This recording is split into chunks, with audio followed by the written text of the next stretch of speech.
এই যে মোটা চাল দিয়া এত মোটা চাল দিয়া নাস্তা পাকাইতেছি। নাস্তা কে কে চিনেন? খেজুরের গুড় দিয়া, এই যে গুড়,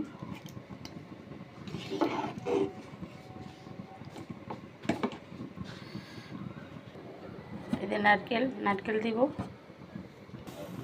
এই যে এটার ভিতরে কোনো দুধ দিব না, নারকেল দিব আর এই যে গুড় দিলাম।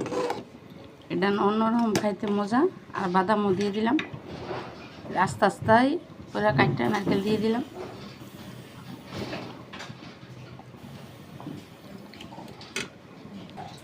যে সুন্দর একটা কালার আছে আর গ্রামটা অনেক সুন্দর।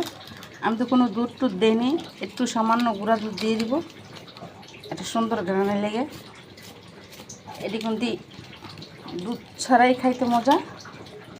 এই যে এই জিনিসটা আগের দিনের মানুষ খাইতো, অনেক মানুষ খুব কম খায়, তা আপনারও খায় দেখেন।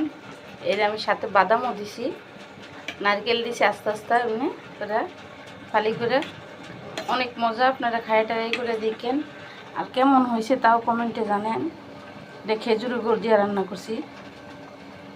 এটারে বলে আগের মানুষ বলতো এটা নাস্তা।